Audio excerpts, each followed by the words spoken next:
And we're joined now by Atul Hatwal of the pressure group Migration Matters and the Conservative MP Mark Reckless. Mark Reckless, let me come to you first. Who do you want to come here and who do you not want to come here? Well, I want to cut immigration from the over 250,000 a year we were seeing under Labour to less than 100,000, and we're more than halfway towards that goal. That's what my constituents want to see. I want to get the numbers down. I think some people benefit from immigration. They might get cheaper plumbers, they might get cheaper cleaners, but most of my constituents who aren't on a high income are competing with this immigrant labour, and they think there's been too much of it and want it reduced. That's so you would want to get the numbers down even if there was a queue of people wanting to come to this country who were well educated, wealthy, were clearly going to be net contributors to the country. You would still, even if that was true, I'm not saying it is, but if it was, you would still want the numbers to fall. Well, there are schemes to allow people, and they're often quite small numbers in those categories to come, and I welcome that. But let me give you an example. If you're a company and you want to bring someone from overseas, from your company here, then basically you're allowed to do that pretty flexibly as long as they earn at least 40,000 a year, and I think that's sensible and is a good restriction the government brought in. Unfortunately, there's a loophole where if you're earning just 24,000, you're allowed to come in largely with Indian IT companies as long as you're here for no more than 6 months. So there's a succession of these people, and what they do is they compete with domestic IT companies who can't possibly compete with those labour rates given the skills. They undercut them, and there's then downward pressure on many of, say, IT people in my constituency who would like those jobs. It's making life tougher. It's cutting the wages of those of us who are already here. What do you say to that? Well, I'd say we're getting muddled between cause and effect. I speak to employers every week, and they're very clear. They would rather employ British citizens, people who are born and brought up here, because it's just easier in terms of the bureaucracy. What they say to me is, we have a really big skills problem in this country. Just last week, the OECD had England 24th out of 24. We were way down the tables. And what they say is the choice they have is not between a British worker and an immigrant, it's between delivering their business or not. Now, in that case, to help us bolster our recovery and move forward, actually, we need the employment. What do you say to that? Well, what I would say is, again, I take an example. I mean, look at the horticulture industry. We've been bringing people from Romania and Bulgaria who, unfortunately, are going to be able to come and get jobs entirely legally from January, and I think the government's made the right decision, rather than then looking to Ukraine or North Africa and bringing in yet more people, is to end that seasonal labour scheme and actually say to the farmers and people involved that you're going to have to pay people more domestically in order to persuade people to do that work. Yes, the price of strawberries may be a little higher, but it actually means that people domestically are going to get the chance of employment. The people domestically are going to do that work. They haven't for generations. This isn't a new thing. We've always had migrant workers come for this. Seasonal farm work. If people are paid enough for doing something, you tend to find that people come forward. So Conservative government wants to mandate the level of wages that they should be paid. No, they want to stop immigrant labour coming in and undercutting the domestic market. But they want employers pay less than the minimum wage. That's illegal. Well, absolutely, but that law isn't necessarily always enforced as well as we would like. How many people has this government prosecuted for not paying the minimum wage? Well, only a small number, I'm afraid. And one of the things I'm worried about is there are exemptions where people are coming in from various EU countries, working for a period. It's not clear they are receiving that. Only people from overseas are allowed to compete for that jobs. And that's not fair to my constituents. We should concentrate on skills and actually upping the domestic labour force and ensuring they get a fair chance to get those jobs. There was a feeling under the last Labour government, may have been right, wrong, but it was definitely a widespread feeling that immigration had got out of control, that the numbers had become too big. It was impossible to absorb, and that there was a huge illegal side as well, and that on top of the genuine asylum seekers, in which we have a moral obligation to take, there are a lot of people calling themselves asylum seekers, and they weren't. It was inevitable there would be a backlash to reduce the numbers, wasn't it? I think what is definitely the case is there is an issue about the pace and management of change, which is different to the issue in principle about whether we want migration or not.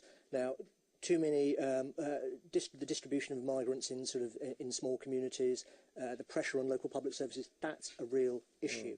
I think when it comes to illegal migration, actually more could have been done earlier.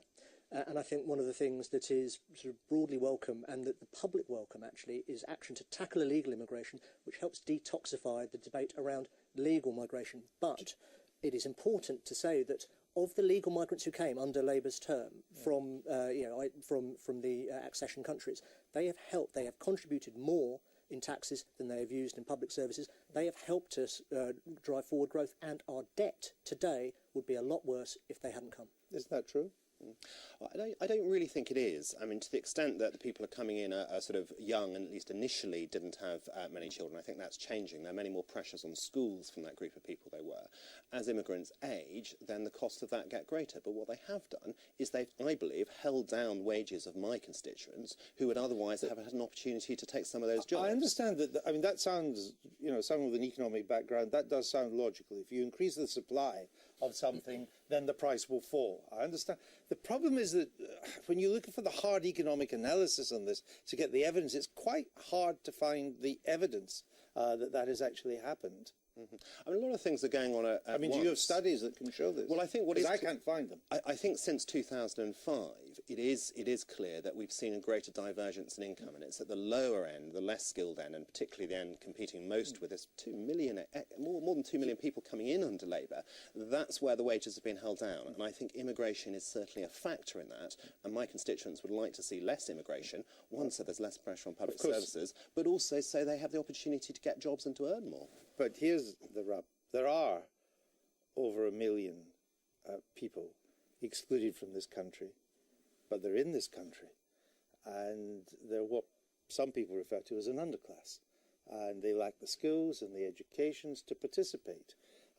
And employers and government have found it easier to bring in young, motivated, educated people from abroad to take up the jobs, rather than do all the heavy lifting required to get these people out of an underclass situation into the labour force, productive members of the community. Maybe what the emphasis should be on migrating that 1 million from where they are now to where they should be. The two aren't actually mutually exclusive. In the short to medium term of sort of 1 to 5 years, actually, we need to keep business working. We need businesses operating. So actually, people are needed. But that doesn't. Is that really the case when we have 2.5 million unemployed? That doesn't preclude action on skills. What employers say to me is that when they advertise, when they work, I've spoken to sort of big employers, medium, small employers. They work with schools, colleges, but when they need big lumps of labour, actually, it's difficult to get them in. And what the action needs to be taken. Yeah, but that's because it's easier to go to the Warsaw labour market and get these people who are well educated, ready to come here, will quickly learn English, than to go into the worst parts of our cities and rescue these people and give them the training and education necessary. That's much tougher. That's why you've even had one supermarket in Liverpool surrounded by unemployment, going to Warsaw to get people rather than trying to upgrade the people that live within a mile of their stores. I think the sort of flurry over summer with Next and Tesco when Labour sort of singled them out was quite instructive, because those two companies are working with local schools and colleges, and they're trying to fill their jobs that way. But if the choice is between delivering the business, operating or not, they've got to go get people who are going to work. Now, that doesn't preclude government taking much stronger action and making a public policy choice that more must be spent, more focus must be given, and a greater priority given to training. Let me bring in our journalist. Where are you on this? Well, I would say that there is a sort of false debate on this, because actually, you know, the EC put out figures this week saying that only in terms of benefits, in unemployment benefits, actual migrants from the EU, it was less than 3% of the claims. It was 38,000, less than 38,000.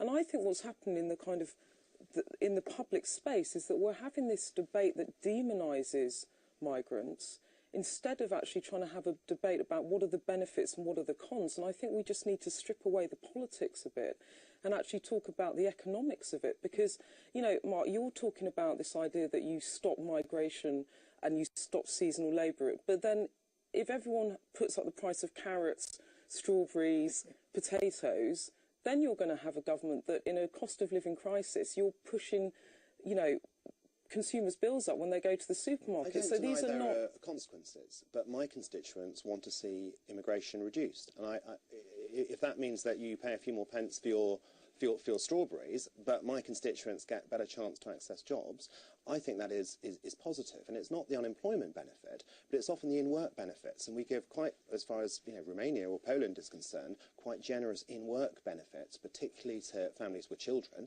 And then tens of thousands of people are sending back their child benefit to children resident in right, Poland, and soon I fear Romania. I want to put a stop to that. Let me hear from There's no you, doubt Martin. it's very difficult for the parties to deal with this subject because there is a strand of opinion which believes that no matter what the mainstream parties say, that they believe they've been lied to over the last 20 or 30 years about immigration. Those people are very difficult for the mainstream parties to reach.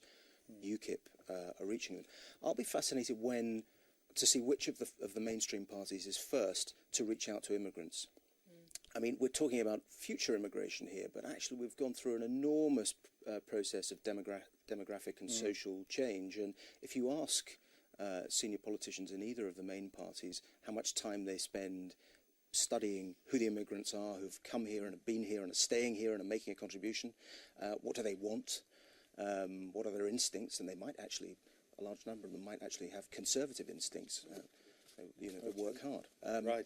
We need to move on. Just very brief. Are you confident your government will hit this target of getting net immigration under 100,000 by 2015? I think we're on track. It's difficult. Before the Romanians and the Bulgarians come in?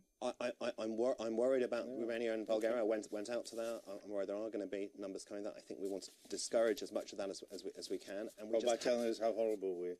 So don't come to Britain, it's a horrible place. We just have to hit that target. We said we were going to cut immigration from hundreds of thousands to tens of thousands. To restore trust in politics, we need to do everything we possibly can to hit that. Thanks to both of you.